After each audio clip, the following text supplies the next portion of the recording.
Mangesh sir नमस्कार. खूप खूप शुभेच्छा आणि अभिनंदन. एक नवीन नाट्यकृती तुम्ही आमच्या सगळ्यांसाठी घेऊन येत आहात. या नाटकाचं वेगळेपण आणि हे नाटक बसवतानाचं वेगळेपण याविषयी थोडंसं. हे नाटक महाश्वेता देवींच्या 3 कथांवर आधारित आहे. पहिली कथा आहे ती प्रश्न विचारणारी मुलगी, दुसरी कथा आहे ती बियाणं, तिसरी कथा आहे द्रौपदी नावाची. या तीनही कथा स्वतंत्र कथा आहेत, पण या तीनही कथांना एका चौथ्या कथेमध्ये जी पुराणातली आहे त्या कथेमध्ये बांधले, जोडून घेतले आणि आजच्या काळाशी पण जोडून घेतले. हे या नाटकाचं वैशिष्ट्य आहे. आणि आजच्या काळात ह्या तीनही कथा आजही कशा रिलेव्हंट आहेत किंवा आजही त्या लागू आहेत आणि आपल्याला भान देणाऱ्या, सामाजिक भान देणाऱ्या कथा आहेत.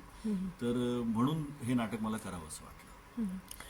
तुम्ही आधी म्हणजे काही वाचन केलं होतं किंवा हे नाटक बसवताना किंवा काही खास अभ्यास केला होता का? नाही, महाश्वेता देवींच्या कथा मी आधी वाचल्या, पण ह्या कथा वाचल्या नव्हत्या. अच्छा. मी हिंदीतल्या कथा वाचल्या होत्या. ह्या ज्या कथा मला सावित्रीने दिल्या, ह्या वीणा आलासेंनी अनुवादित केलेल्या कथांचा संग्रह होता, जो मी सावित्रीने दिल्यावर वाचला. आणि या 3 कथा तर मी नाटक बसवताना रोज घरी जाऊन वाचायचोच. तेव्हा मला रोज वेगळ्या काही गोष्टी सापडायच्या आणि मग दुसऱ्या दिवशी येऊन तालमीत मी त्या इन्कॉर्पोरेट करायचो किंवा डिस्कस करायचो आणि काही काही नवीन नवीन गोष्टी रोज सापडायच्या. तर एकंदर म्हणजे नाटक बसवण्याची प्रोसेस फार इंटरेस्टिंग होती, मजेशीर होती. कारण तसं ज्या अर्थाने आपण म्हणतो की नाटकाचं एक स्क्रिप्ट असतं किंवा संहिता असते आणि ती पूर्ण तयार असते, लिहून तयार असते. त्याचा first draft, second draft, third draft, final draft अशा ड्राफ्ट्समधून गेल्यानंतर ते पूर्ण तयार होतं आणि मग ते रंगमंचावर येतं. तर इथे तसं नव्हतं. हे इथे डिव्हाइस थिएटर नावाची एक गोष्ट जी आम्ही करून बघितली की सगळंच प्रायोगिक तत्वावर आणि सगळंच टीमवर्क म्हणून करायचं.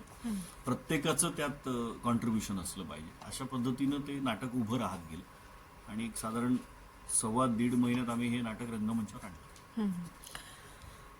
नेहमीप्रमाणेच कॉमेडीचं आहे, थ्रिलर आहे, असं सगळी नाटकं सध्या रंगभूमीवर आहेत. तर हा वेगळाच विषय आहे, सामाजिक विषयाचं धाटणीचं हे नाटक आहे. तर हा जॉनर का घ्यायचा तुम्हाला असा विचार आला? नाही, ह्या नाटकामध्ये सगळेचे सगळे नवरस आहेत. अच्छा. जे नाटकात असावे लागतात असं म्हणतात किंवा असतात असं म्हणतात, तर ते सगळे नवरस याच्यामध्ये आहेत.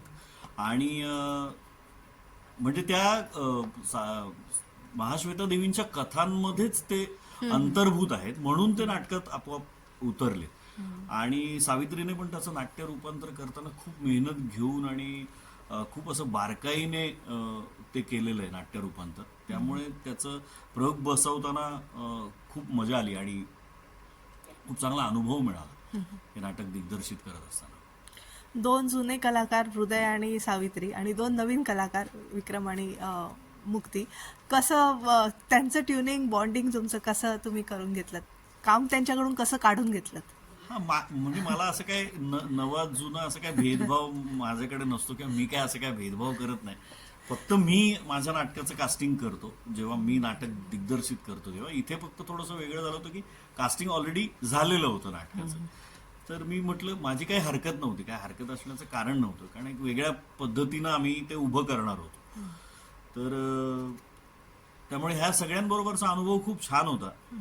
सावित्रीने खूप जसं मला हवं होतं तसं मी सांगत गेलो, जसं तिला एक दिग्दर्शक हवा होता की बाबा तो अमुक एक गोष्ट धरून बसणार नाही किंवा अमुक एक चौकट धरून बसणार नाही, तसंच माझंही होतं की बाबा आपण मिळून सगळं करूया आणि एकमेकांमध्ये सुसंवाद ठेवूया आणि पुढे जाऊया. मुक्ती, हृदय हे तर उत्तम अभिनेते आहेत. कौतुक जास्त मला विक्रमचं वाटतं की तो एकाच वेळी गायक आहे, नट आहे, गीतकार आहे, संगीतकार आहे. त्याने खूप छान म्युझिक केलं या नाटकाचं आणि मध्ये मध्ये 1-2 गाणी म्हणजे गाण्यांचे शब्द सुद्धा लिहिलेत. म्हणजे गीतकार पण आहे तो आमच्या नाटकाचा. त्यामुळे खूप मस्त अनुभव होता, छान अनुभव होता सगळ्यांबरोबर काम करण्याचा. आणि प्रायोगिक नाटक करत असताना म्हणजे तुम्हाला काही नाही मिळालं तर अनुभव नक्कीच मिळतो. आणि इथेच सगळं टीम चांगली होती. सावित्री सारखी मैत्रीण होती जी निर्माती पण आहे, जी उत्तम तिला जाण आहे साहित्याची, जी लेखिका पण आहे आणि निर्माती म्हणून तो खूपच छान अनुभव आला. मुलं सध्याची 30 सेकंडच्या रील्समध्ये बिझी आहेत सगळेजण, आपण सुद्धा, लहान मुलं नाही मोठे सुद्धा.